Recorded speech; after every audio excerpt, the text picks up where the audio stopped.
어느덧 2023년이 저물어가고 2024년이 우리 앞으로 성큼 다가왔습니다. 다가올 2024년에는 무슨 일들이 벌어질까 궁금하기도 하지만 아쉬움 속에 지나가는 2023년에 무슨 일들이 있었나 생각해보면 잘 떠오르지 않기도 합니다. 그래서 오늘은 굿바이 2023년 특집으로 모르고 지나갈 뻔한 2023년 1월부터 12월까지 있었던 사건들을 준비해봤습니다.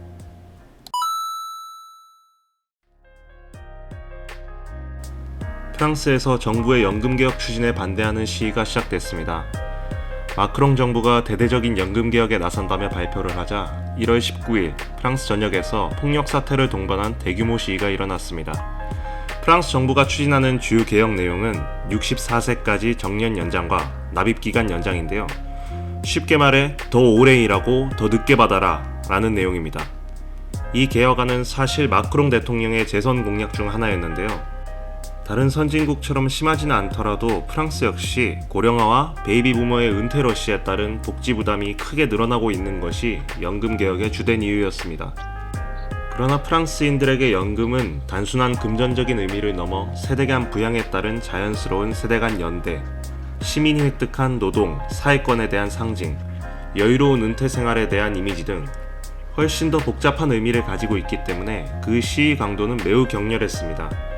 영국 찰스 3세의 국빈 방문도 취소될 정도였으니까요. 큰 저항에도 불구하고 연금개혁 법안은 결국 통과되었고 5월 9월부터 시행되기 시작했습니다. 튀르키예 동남부 가지안테프 인근에 규모 7.8의 대지진이 발생했습니다. 사망자가 6만 명, 부상자가 13만 명에 이를 정도로 대규모 인명피해를 낳았던 자연재해입니다. 튀르키예가 위치한 아나톨리아 반도는 여러 지각판이 만나는 곳이라 역사적으로 지진이 잦기는 했습니다. 그러나 이번 지진이 일어난 튀르키예 남부는 1900년대 이후 대규모 지진이 발생하지 않아 내진 설계 등 지진에 대한 대비가 충분하지 않았고 특히 튀르키예 시리아 국경 주변에서 발생했기 때문에 최근 몇 년간 몰려든 시리아 난민들의 피해 또한 극심했습니다. 난민 생활 중 긴급 상황에 대한 대비가 제대로 되어 있을 리가 만무하니까요. 전 세계의 도움도 이어졌습니다. 우리나라도 수차례에 걸쳐 긴급구호대를 파견하면서 튀르키예 정부와 시민들의 감사 인사를 받기도 했습니다. 미국 실리콘밸리 신화의 거름 역할을 해왔던 실리콘밸리 은행이 파산하며 미국 은행의 도미노 파산에 대한 공포가 확산됐습니다. 마치 2008년 리만 브라더스 파산 사태처럼요. 미국 첨단 산업의 요람, 실리콘밸리의 중심에 위치한 실리콘밸리 은행은 지난 수십 년간 미국 스타트업 업계를 주 고객으로 하여 한때 미국 내에서 점유율 1위를 달성하며 미국 최대 은행으로 발돋움하기도 했기 때문에 다른 중소은행의 파산과는 그 파장의 규모가 달랐는데요. 이렇게 큰 은행의 파산을 불러온 것은 바로 코로나 이후 미국의 급격한 금리 인상입니다. 코로나와 함께 미친듯이 풀렸던 유동성을 다시 회수하기 위해 2022년 미 기준금리가 급격히 인상되기 시작했습니다. 기준금리 인상과 동시에 미국 국채금리도 함께 올라가게 되었는데요.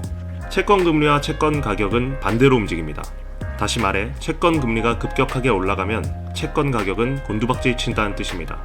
안타깝게도 실리콘밸리 은행은 금리가 낮던 시절, 즉 채권 가격이 비싸던 시절 미국 장기채를 대량으로 매수하여 포트폴리오의 절반 이상이 미국 장기채였고 그 상태에서 급격한 금리 인상을 맞으며 보유하고 있던 장기채 중심의 자산 가치가 급격하게 하락합니다.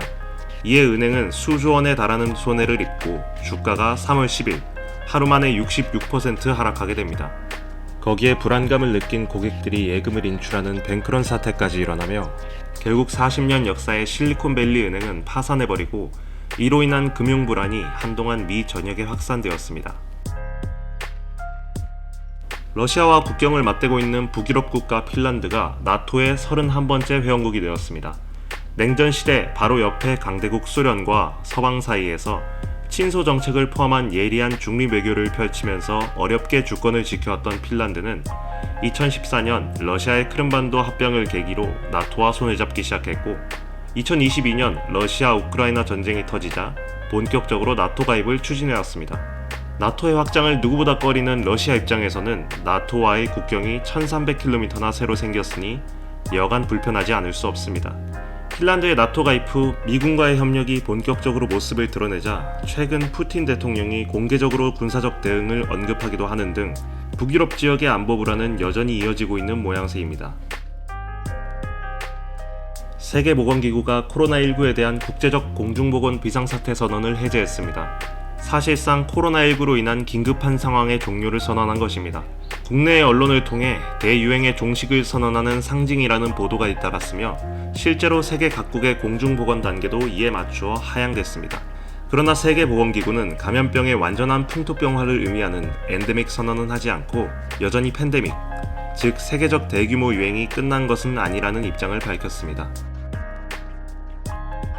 한국이 11년 만에 다시 유엔 안보리 비상임이사국에 선출되었습니다. 상임이사국 5개국과 비상임이사국 10개국으로 이루어지는 유엔 안전보장이사회는 매년 5개국의 새로운 비상임이사국을 선출하며 선출된 국가는 2년의 임기를 가지고 안보리에서 활동합니다. 사실상 유엔의 핵심 권력기구라고 볼 수 있는 안보리는 상임이사국 중 한 국가라도 반대하면 안건 통과 자체가 되지 않기 때문에 비상임이사국은 허울만 좋은 자리 아니냐 라고 하실 수 있겠지만 안건 통과에 결정적인 역할은 할 수 없다고 해도 세계적인 이목이 쏠리는 자리에서 자국의 의견을 피력할 수 있다는 것과 각 대륙을 대표하는 이사국들과 긴밀한 논의의 자리가 생긴다는 것만으로도 국제 영향력 확대에는 큰 의미가 있습니다. 비상임 이사국은 대륙별 쿼터를 두고 선출하며 한국은 현재까지 3번 선출되었습니다. 현재까지 최다 선출국은 11번의 일본입니다. 그리스에서 대형 산불이 연쇄적으로 발생했습니다. 이로 인해 최소 28명이 사망하고 3만 명 이상의 주민들이 대피했습니다. 최근 몇 년간 그리스에서는 대형 산불이 지속적으로 일어나고 있는데요. 방화나 소화체계 부실에 대한 이야기도 있지만 주요 원인으로는 역시 기후변화가 거론됩니다. 이번 그리스 산불도 50여 년 만에 찾아온 최대 폭염 가운데 일어났으니까요. 엄청난 피해가 발생한 그리스 로도스 섬은 섭씨 45도를 기록하기도 했으며 이러한 폭염 가운데 맹렬한 바람까지 겹치면서 서울 면적을 뛰어넘는 광대한 지역을 불태우고 나서야 산불을 진화할 수 있었습니다. 러시아를 대표하는 군사기업 바그너 그룹의 지도부를 태우고 모스크바에서 상트페테르부르크로 향하던 여객기가 추락해 대표 프리고진을 포함해 탑승객 전원이 사망했습니다. 푸틴의 측근으로 활약하던 프리고진과 바그너 그룹은 러시아 우크라이나 전쟁 개전 이후 우크라이나 침공에 지속적으로 참여해왔습니다. 2023년 6월 바그너 그룹이 돌연 쿠데타를 일으키며 모스크바로 진군하였으나 벨라루스의 루카센코 대통령의 중재하에 벨라루스에 망명하는 조건으로 쿠데타를 중단했습니다. 그러나 공교롭게도 불과 2달 뒤 8월 갑작스러운 비행기 사고로 목숨을 잃게 됩니다. 당연히 그의 죽음에 대한 음모론이 제기되었고 러시아 정부는 강하게 부정했습니다. 미 국방부에서도 그의 비행기가 격추되었다는 증거는 없다고 밝혔습니다. 추락 보도 직후 바이든 대통령은 대변인을 통해 다음과 같은 말들을 하며 화제를 낳기도 했습니다. 리비아에 지중해성 폭풍이 덮쳐 대홍수가 발생했습니다.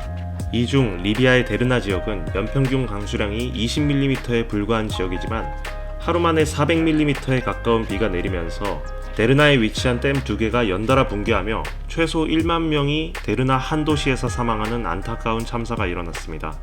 같은 폭풍이 그리스와 튀르키예에서는 이 정도 규모의 피해를 주지 않았는데 리비아에서만 이렇게 큰 피해가 난 것에 대한 분석이 있었는데요. 일단 피해 지역이 산지와 바다 사이에 위치해 있어 넘친 급류가 빠르게 시내를 덮쳤습니다. 게다가 오랫동안 지속되고 있는 리비아 정치 내부의 분열과 부정부패로 댐과 같은 안전과 관련된 사회 인프라가 제대로 유지되지 않고 있었던 것도 주요 이유입니다. 무너진 댐도 콘크리트가 아닌 흙으로 쌓은 댐이었는데 그조차도 관리가 제대로 되지 않았으니 여러모로 많은 안타까움을 불러온 재해였습니다. 하마스가 이스라엘 영토에 대규모 공격을 하면서 이스라엘 하마스 전쟁이 벌어졌습니다. 10월 7일 하마스가 로켓포 공격과 함께 다수의 민간인을 납치하면서 이스라엘은 전쟁을 선포하고 가자 지구 내로 진입하여 하마스와의 전투를 개시했고 이는 지금까지도 끝나지 않고 있습니다. 그 과정 속에서 양측의 어린이와 환자 등 수많은 민간인이 사망하면서 국제사회는 거듭 휴전을 촉구하고 있습니다. 벌써 3달째 이어진 전쟁에 최근 소식은 놓치신 분들이 계실 것 같은데요. 12월 23일 현재 아직 휴전 협상은 난항 중이며 이스라엘은 하마스의 땅굴을 폭파하는 장면을 공개하고 하마스는 인질의 안전을 언급하며 위협하는 등 오히려 수렁 속으로 더 빠지는 모습입니다. 아르헨티나 대통령 결선 투표에서 하비에르 밀레이가 당선되었습니다. 한 해에도 전 세계에서 수십 명의 지도자가 탄생하는데 이게 뭐 특별하냐? 할 수 있지만 네, 이 사람은 좀 특별합니다. 일단 이 사람은 선거 유세 멘트부터 화끈합니다.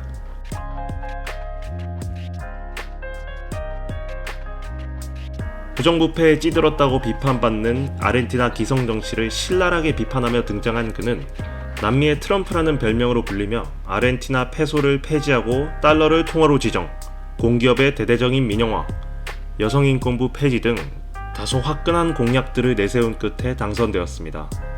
좌우를 막론하고 기성 정치인의 부정부패로 몸살을 앓고 있는 남미 정치에 그가 새로운 바람을 가지고 올지는 앞으로 더 지켜봐야 할 것 같습니다. 한국 최초의 군사정찰 위성이 성공적으로 발사되었습니다. 그동안 한국은 미국의 위성에 의존해 대북 감시를 해오고 있었는데요. 이번 위성 발사 성공으로 우리 힘으로 북한의 위협을 실시간으로 탐지하는 대북 감시 체제의 기틀을 마련할 수 있게 되었습니다. 이에 이어 앞으로 수년간 순차적으로 여러 기능을 가진 위성들을 쏘아 올려 24시간 감시 공백 없는 감시 체제를 확보한다고 하는데요. 참고로 이번 위성 발사는 일론 머스크가 이끄는 스페이스X의 팰컨 9 로켓에 실려 발사되었습니다. 나중에는 우리가 직접 쏘는 것도 보고 싶네요.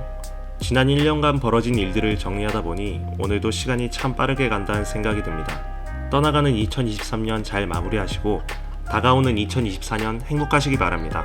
오늘은 모르고 지나갈 뻔한 2023년 1월부터 12월까지 있었던 사건들 이야기입니다.